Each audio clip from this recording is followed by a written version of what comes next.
کر رہا ہوں کہ خیام سے سرکار رخصت ہو کر آئے میدان میں آئے. مجھے اندازہ ہے آپ کے چہرے دیکھ رہا ہوں کس قدر آپ صبر و ضبط کر رہے ہیں, مگر میں کسی ایک فکری تسلسل کو قائم رکھنا چاہتا ہوں. میں نے کہا معاملات, انفاق, ایثار. ارے جانوں کا ایثار تو ہو ہی رہا ہے, اس کے ساتھ ساتھ آخری لمحوں میں حسین نے ایک خاص ایثار سے کام لیا, ایک عجیب و غریب زکوٰۃ دی. جب یکا و تنہا حسین تھے اور حل من ناصر ینصرنا کہنے والے تھے, آخری بار حسین نے دیکھا کہ فوجوں کو, اس انسانی سمندر کو, ان کی موجوں کو چیرتا ہوا کوئی آگے بڑھتا چلا آ رہا ہے. حسین کے قریب آیا اور آنے کے بعد کہا السلام علیکہ یا عبداللہ, اے اللہ کے بندے آپ پر اللہ کا سلام, آپ پر سلام ہو. حسین نے کہا وعلیک السلام, تجھ پر بھی سلام ہو. اور فوراً کہا تو اس بھیڑ میں آج اس مجمع میں اجنبی معلوم ہوتا ہے. اس نے کہا میں اجنبی ہوں, ابھی یہاں پر وارد ہوا ہوں, اس کربلا کے بن میں ابھی آیا ہوں, مگر اتنے بڑے مجمع میں آپ نے کیسے پہچانا کہ میں اجنبی ہوں؟ اب نواسہ رسول کا جملہ سنیں گے آپ.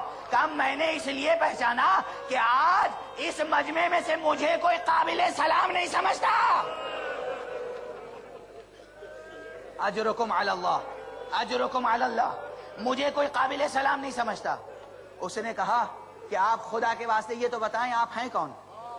کہا یہ نہ پوچھ میں کون ہوں, بس یہ گزارش ہے کہ واپس چلا جا, واپس چلا جا. اس نے کہا میں اس طرح واپس نہیں جا سکتا جب تک کہ آپ کی معرفت حاصل نہ کر لوں.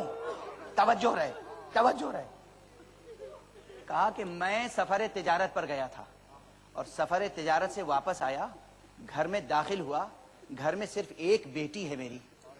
جب کوئی باپ سفر سے واپس آتا ہے تو بچے, بیٹیاں اس طرح سے استقبال کرتی ہیں, اس طرح سے استقبال کرتی ہیں کہ تکانے سفر دور ہو جاتی ہے.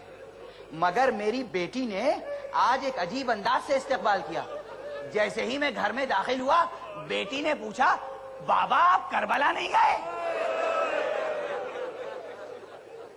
بابا آپ کربلا نہیں گئے؟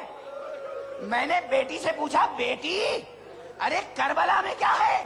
بیٹی نے کہا ہم نے سنا ہے کسی خارجی نے خروج کیا ہے. ارے تمام مسلمان اس کے مقابلے میں بھیجے جا رہے ہیں. سارا کوفہ چلا گیا, اطراف کی بستیاں خالی ہو گئیں, سب لڑنے کے لیے جا رہے ہیں اس خارجی کے مقابلے پر.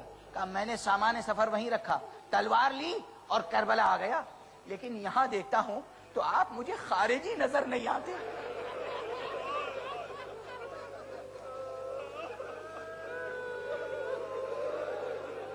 ایثار جاں سے پہلے ایک اور ایثار حسین کا ذکر کر رہا ہوں کہ آپ خارجی نہیں نظر آتے. امام نے کہا کہ میری گزارش ہے, گزارش واپس چلا جا.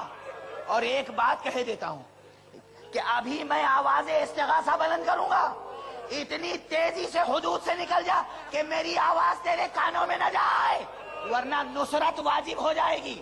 اور پھر اگر تو نے نصرت نہ کی تو گنہگار ہوگا, گنہگار ہوگا. وہ تڑپتا رہا, ارے خدا کے واسطے بتا دیں آپ ہیں کون؟ کہا میں کوئی خارجی نہیں ہوں, میں تیرے رسول کا نواسہ حسین ہوں. اجرکم علی اللہ. اس نے قدموں پہ سر رکھا, قدموں پہ سر رکھا.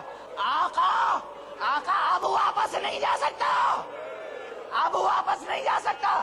مگر سرکار نے کہا میرا حکم ہے واپس جا.